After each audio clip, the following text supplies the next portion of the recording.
La langue française, ce n'est plus une langue de colonisation. C'est une langue, pour moi, de communication. C'est une langue d'échange. Langue d'échange pour aller découvrir l'autre, pour aller rencontrer l'autre. Quand on prend l'exemple de la caravane des Dix mots.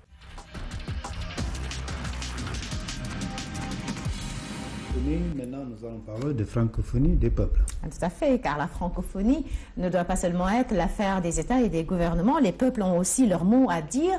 Une association mène aujourd'hui ce combat à travers la caravane des 10 mots. Un projet créé pour donner la parole aux peuples de la francophonie dans toute leur diversité. Fanta Badji. Au moment où les officiels marquent leur attachement à la langue française et aux valeurs que véhicule l'OIF, un groupe sillonne la planète pour permettre à chaque citoyen de prendre la parole et à chaque culture d'affirmer sa spécificité. C'est la caravane des 10 mots initiée pour promouvoir la francophonie des peuples. Une définition assez simple en fait, c'est aller à la pêche au sens des mots, au-delà de leur propre définition, afin de montrer la richesse et la diversité que tout être humain porte en lui.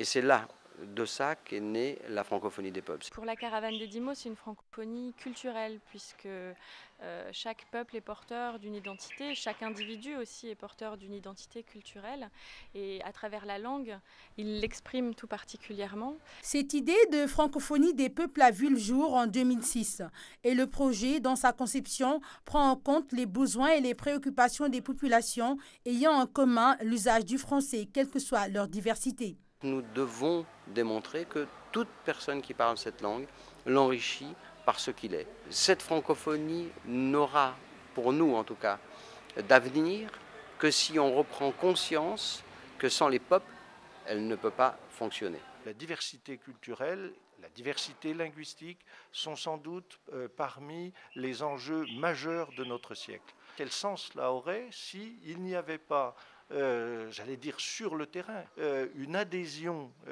des peuples à cette idée que, en effet, tout homme, par sa simple appartenance à l'espèce Homo sapiens, tout homme, toute femme, est dépositaire d'un imaginaire, d'une mémoire, d'une capacité d'inventer et de créer.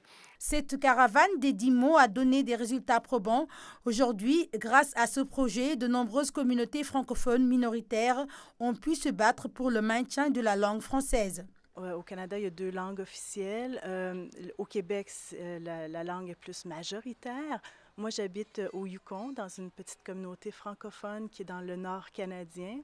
Au Yukon, nous sommes très isolés. On est loin, il y a très peu de routes qui se rendent jusqu'à nous. On est peu nombreux. Donc, le concept d'avoir une francophonie des peuples, c'est un concept qui nous aide à briser cette barrière-là d'isolement, puis de trouver notre place aussi, notre rôle, notre place dans cette grande famille francophone-là. Tous les 2 ans, la caravane se réunit pour des débats afin de tisser un vaste mouvement humain. Des artistes un petit peu partout dans le monde entier, francophones, s'emparent chaque année de 10 mots sur un thème et vont à la rencontre des habitants de leur territoire pour que les gens s'expriment sur les 10 mots et leur sens à travers des ateliers artistiques et puis à travers des films documentaires. C'est l'ouverture, la connaissance de l'autre, la connaissance de la culture de l'autre. Ça permet aussi de se situer géographiquement, culturellement, de connaître l'histoire de l'autre aussi. Et quand on connaît l'histoire de l'autre, quand on échange avec l'autre, il y a beaucoup de barrières qui tombent. Au fil du temps, la caravane des 10 mots a pu mobiliser des milliers d'adhérents autour de ce concept de francophonie des peuples. Ce projet qui a aujourd'hui réussi à faire entendre aux côtés de la francophonie institutionnelle une authentique francophonie des peuples.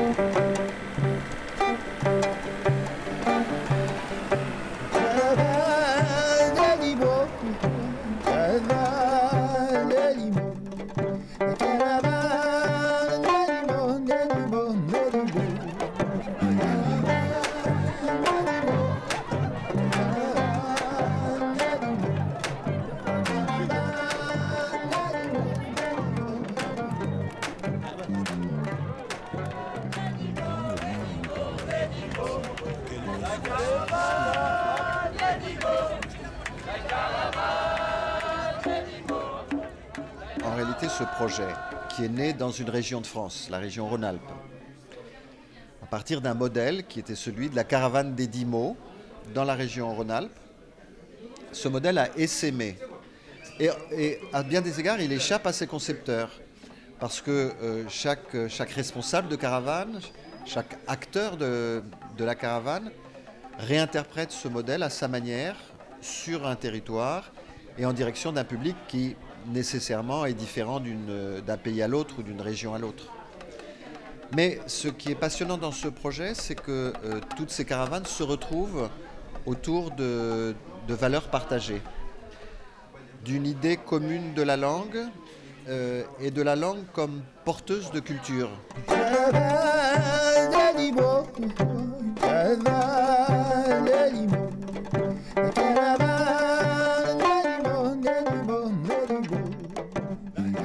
La langue peut être un outil de communication, mais il peut avoir aussi beaucoup d'émotions liées à la langue, selon ce qu'on a vécu, selon les joies, les déchirements aussi qu'on a vécu, selon notre rapport au temps, notre rapport à l'histoire. Il y a beaucoup d'émotions, beaucoup de charges émotives liées à une langue. Et le projet, je crois, le projet permet d'aller visiter ça aussi.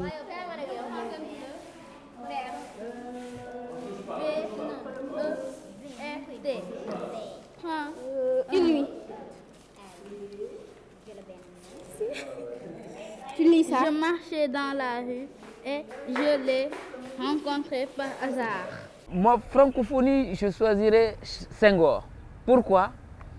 Parce qu'il disait que la francophonie, c'est cet humanisme intégral qui se tisse autour de la terre. Pourquoi? Parce que pour lui, la francophonie devait être respectueuse des identités. Et il imagine même une collaboration avec les langues locales. Cela veut dire quoi? Cela veut dire que déjà, à travers cette francophonie, nous qui sommes des Sénégalais, moi qui suis un Sénégalais, je me retrouve dans cette francophonie. Et allez-y de plus en plus, ça doit monter, ça doit monter, ça doit monter, ça doit monter. Ok? Parce que là, dans les mots, on a le mot bravo. Comment vous allez exprimer ce mot-là, bravo? Parce que comme vous l'avez vu tout à l'heure dans le film, il ne s'agit pas simplement de dire le mot et puis ça s'arrête là. Le mot, derrière le mot, il y a quelque chose, il y a une signification. Et comment symboliser, comment définir le mot à travers l'image, comment définir le mot à travers ta compréhension, je pense que ça c'est important. Ok? On le voit une deuxième fois. Pour nous, c'était une façon d'exprimer notre francophonie. Je me suis glissé et je suis tombé. Aïe, j'ai mal aux fesses. Ah, c'est toi donc Agnès, la maîtresse. C'est parce que j'étais en état d'ivresse que tu m'as chupé mes liasses. D'abord, je le dirai à ta maîtresse qui t'apprendra la politesse. Tu n'as même pas de pitié de ton grand-père, qui ne reçoit sa pension que tous les 3 mois à l'IPES. Oh, dommage qu'on n'a plus de sage pour vous apprendre la sagesse.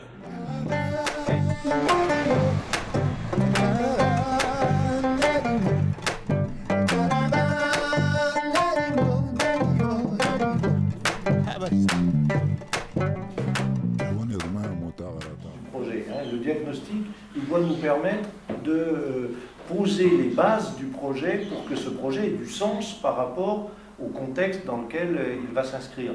Après, il y aura une phase peut-être sans doute, où on va chercher de l'argent. Sur le projet de la caravane, il a fallu, je pense, à peu près 2 ans de travail, de réflexion, de remue-ménage, comme on disait, pour arriver à la fameuse phrase que Thierry dit toujours, aller à la pêche au sens de mots, au-delà de leur propre définition, pour révéler la diversité culturelle que chacun porte en lui. C'était une expérience très riche, très intéressante, dans le sens que c'est un groupe qui est très hétérogène par leur origine. Donc il y avait différents pays, africains, européens et canadiens. C'est des vécus très intéressants, dans des contextes complètement différents, mais qui sont réunis autour d'un projet d'un projet partagé. Et donc, ce qui est intéressant, comment un projet qui est commun peut être aussi différent selon l'environnement dans lequel il se développe. Votre première cigarette, comment vous voulez le procurer? Eh bien, je voulais vous dire, on cultivait du tabac vert, vous savez, dans le temps, dans les jardins. Et si on arrivait un moment à ce qu'un des films de la caravane déborde, enfin au-delà de ce jeu de la caravane. Ça, il faut prendre plus comme un guide pour avoir des idées de comment mettre en scène ces 10 mots. Entre le droit à l'éducation, le droit de participer à la vie culturelle et le droit à la démocratie. Pourquoi? Parce qu'une démocratie, c'est un ensemble de valeurs. C'est une culture démocratique. Caravane du Bimouana Kanib. Kanib Tikna Nawar. Jiridna Kanib Zaini Nas Zaitanere. Kanib Smisa Kulun Tanere. Sinkaramana Caravane du Bimouana. La francophonie, c'est quoi? C'est un espace linguistique. Voilà. Et on s'y réfère, mais on ne s'y réfère pas que seulement à ça. Et sauf erreur, il n'y a que la France qui est monolinguistique officiellement. Donc tous les peuples ont des références linguistiques, des aires linguistiques différentes. Ouais. Est-ce qu'on ne peut pas essayer de revenir constamment à cette grave légèreté de la langue? Grave légèreté, pourquoi? Parce qu'à la fois il faut l'écrire, à la fois il faut apprendre à écrire pour apprendre à parler plus juste, à la fois il faut apprendre à écrire pour que les mots on puisse comprendre que les mots se composent de 1001 façons et que le langage authentique est un langage qui est réajusté de façon permanente. Il ne s'agit pas simplement de dire les Québécois ont leur accent, leur façon de parler, les Suisses romands en ont une autre, les Sénégalais une autre. Oui, bien sûr, c'est cette richesse-là. Mais chacune d'entre nous a sa langue. Il n'y a pas plus puissant que le mot pour installer l'individu dans sa dignité et de le mettre en communication. Cette confiance qui permet l'écoute de l'autre. Dans un pays où ta citoyenneté est mise entre guillemets, c'est une forme d'engagement politique, c'est une forme de manifestation de la culture démocratique et citoyenne. Dans quelle mesure un peuple peut s'exprimer? S'exprimer, c'est bien quoi? C'est utiliser la langue et faire en sorte que par cette langue très personnelle, où il va juger des valeurs d'une nation, des valeurs d'un peuple, de ce qui fait une volonté, eh bien, on en fait une volonté publique, un espace public. Une démocratie, c'est la suprématie de la langue.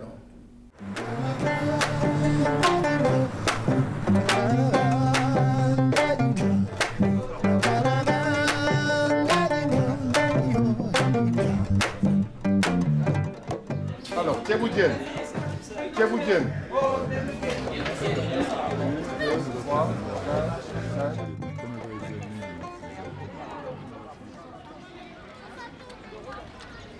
Ce qui nous réunit tous, c'est les objets filmiques que l'on produit, qui travaillent avec les figures imposées dans le cadre des 10 mots de la francophonie, qui est quand même une expérience culturelle et ludique intéressante, mais une expérience de film, de produire un objet filmé intéressant, parce qu'on va filmer la parole des gens sur des mots de la francophonie.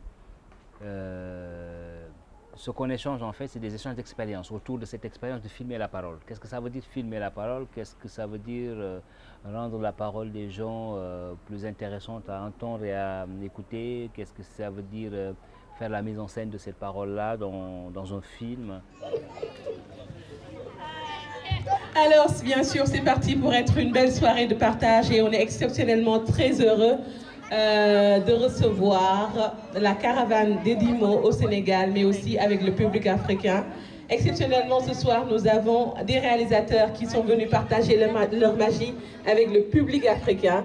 Donc, j'espère que tonton, tata, papa et maman vont sortir du salon et ils vont abandonner le bon dîner et venir déguster de très bons films. Donc, à tout à l'heure. Merci, on va commencer les projections bientôt. Donc, sortez de vos chambres, sinon je viens vous chercher, d'accord?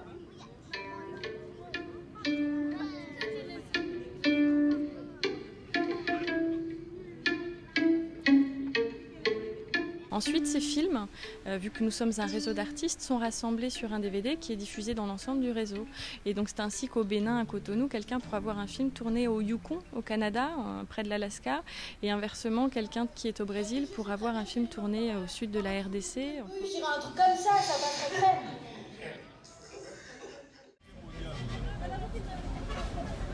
Chacun doit faire l'effort d'essayer de parler la langue de l'autre. Rien que tu dis que quand tu traverses un vieux, ici tu lui dis salam alaikum, nangadef, il est hyper content. Parce que tu as parlé un peu le Wolof, s'approcher de l'autre. Et ça peut se faire qu'avec la langue propre.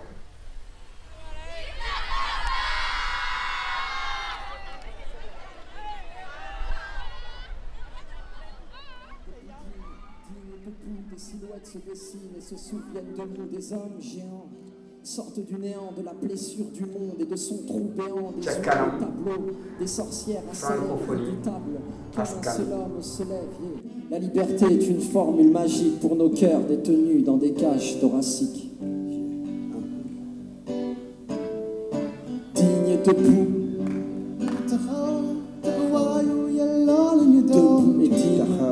nañu taxaw taxawaayu yelloo lañu doon digne et debout jóg taxaw nañu taxaw taxawaayu yelloo lañu doon nañu taxaw taxawaayu yelloo lañu doon njëkk a yeewu mujjee sëlmu ñëpp jëmale suuf sëlmu nga sëlmu jëmale kaw teen taxul nga seen asamaan yaa ngi nelaw yaa ngi xool muy raam jëm sa ñag di law sa gént bu neexoon doo tëb yuuxu au secours woote ñu leen di wàllu benn par benn ñaar par ñaar ñett par ñett ñeent ak ñeent juróom juróom benn yaakaar taxaw juróom ñaari fan juróom ñaari mbéj sénégalais nelaw juróom ñaari fan ñuy dàqante juróom ñaari mètre perkaal yu leew juróom ñaari suuf juróom ñaari asamaan sa juróom ñaari xel xalaatu la daj sa juróom ñaari xeetu bànneex yi gën a ndaw booy xippil xool yeewul boog mi ngi naaj yaa ngi nelaw